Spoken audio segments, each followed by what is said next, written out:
page turners, and welcome back to the channel. I'm Matthew, the man with a hat who reads. And today we are looking back at the first half of the year so far. I just thought it'd be kind of fun to look back at my top 5 fiction books for the year so far, just to see what I'm liking so far and where they might end up 6 months from now when we get to the end of the year, because there's a lot of year left. But so some brief little things first before we get into that. My goal, if you remember, was 140 books for the year to read. Currently, I have read 70. So that's a nice starting point. We're a good halfway through. We're right dead halfway exact. So, that's crazy. My other goal for the year was to hit 350 subscribers. As of this recording, we are at 329. So we are on the way. I still think we can make it to that 350.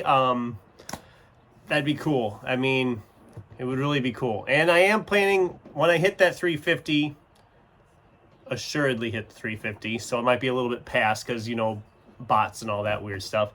I will do a live stream thing of some sort. I don't know exactly what kind of a live stream I'm going to do yet, but that's the plan, is to do a live stream when I hit that 350 subscribers. Maybe I'll do it as like a Q&A type thing. That'd be kind of fun. So, yeah. Or if you have something else you think I should do for a live stream, I'd love to hear from you on that. So this was a fun list to make. Actually, it wasn't that hard to make this list. I was kind of surprised. A lot of my 5 stars for the year so far have been rereads. You take out the rereads, that left only like 6 books. So I grabbed, 7 books. 7 books. So I grabbed what I figured was the top 5, and I figured we'll talk about them. So let's not waste any more time. Let's start in with number 5. Travis Baldrey's Bookshops and Bone Dust. This book was just as good as I was hoping it would be. It was exactly what I needed when I picked it up. This is a prequel to Legends and Lattes, which, if you remember last year's video, you know I loved that book so much. I was excited to pick this one up. It didn't disappoint. It's only number 5 because while I liked it, I think the other books I want to talk about actually had a stronger impact for me as of right now. Like I said, this list isn't finalized. It'll probably change. I mean, this one might still be at number 5 when I do my year end, and some of these other ones might be up higher. It just depends on how I'm feeling at the time. But this was a very fun prequel. If you read Legends and Lattes and haven't picked this one up yet, you really should. And if you haven't picked up Legends and Lattes, what are you waiting for? Really, they were great. Great books. As I was also working on this list, though, I realized a lot of my 5-star books for the year so far have been fantasy. Case in point with number 4, A Game of Thrones by George R.R. Martin.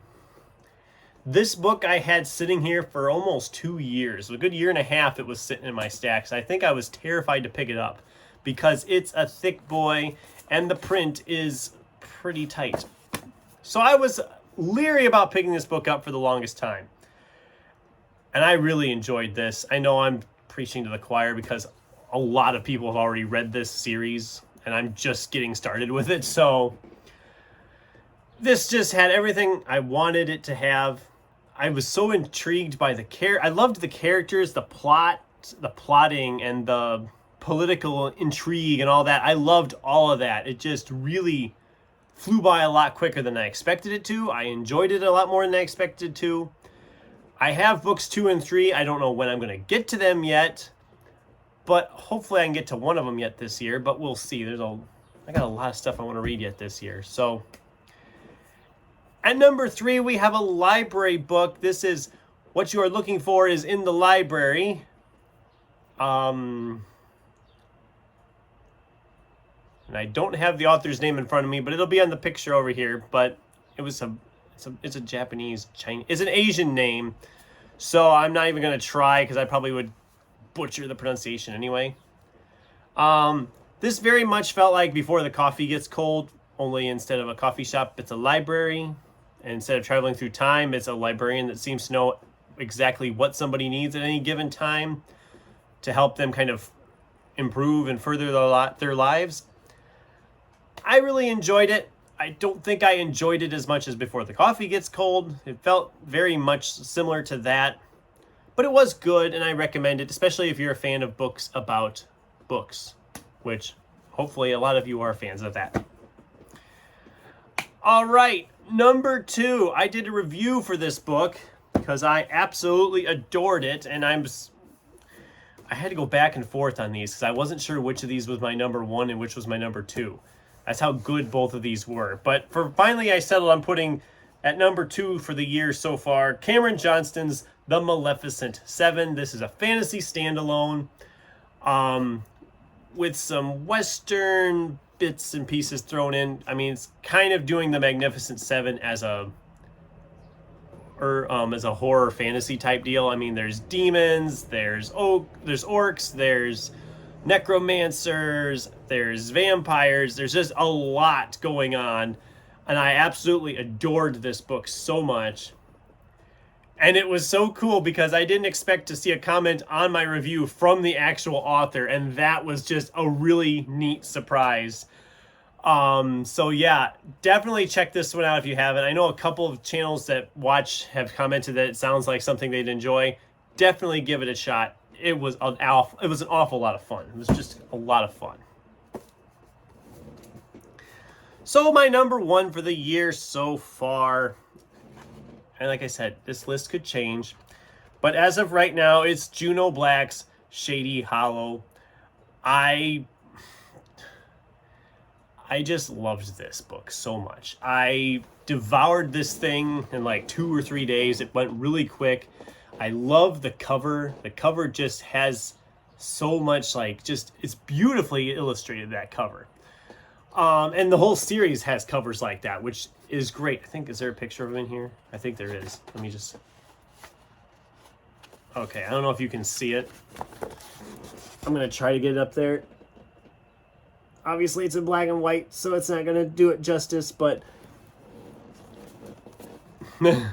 The cover art is amazing, and the story itself. I mean, you have anthropomorphic animals living in a village, and you just don't question it, you just go with it.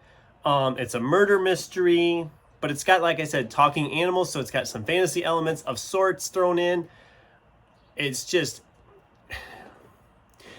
It does to mysteries what Legends and Lattes does for fantasy. It's just a cozy, warm type story, or at least as cozy and heartwarming as you can get with a murder mystery. But I just really, really enjoyed it. And I have picked up the second book in the series. Haven't figured out when I'm going to get to it yet. Maybe August. If not August, it'll be November or December. I want to keep on with that series because I've absolutely loved it so far. And that's why it's number 1 for me for the year so far. But yeah, this isn't a very long video. I didn't go into a lot of detail because I've either done reviews about these books or I've talked a lot about these books. And I just kind of wanted to give people like a sneak peek. This is what I'm thinking right now for my top 5. Now, obviously, like I said, there's a lot of year left. I want to read another 70 books yet this year. And one of them I'm currently working on right now is already looking like a contender to unseat something from that top 5. I mean, I'm early into it yet. I'm only like 60 pages in. Although I guess it's only 240 pages. So I'm a quarter of the way in. And I'm really, really liking it. It's really good. And it won't surprise anybody when I actually talk about it. I'm going to probably do a review for it here in a week or so. Because I really want to talk about it. And some of the other books I have lined up for the year, for the next few months. I mean, there's a whole bunch of them that have the potential to be 5-star reads for me. And the potential to unseat all of these from the top 5. That would be interesting, wouldn't it, if all 5 of these just were not even in the top 5 when it comes time to do the video this fall, this Christmas, this winter, something like that. You know what I'm talking about. But anyway, that's the video. What did you guys think? Am I overhyping any of these? What's your top read of 2024 so far? I'd love to hear from you in the comments down below. Thanks for watching, and until next time, keep turning pages.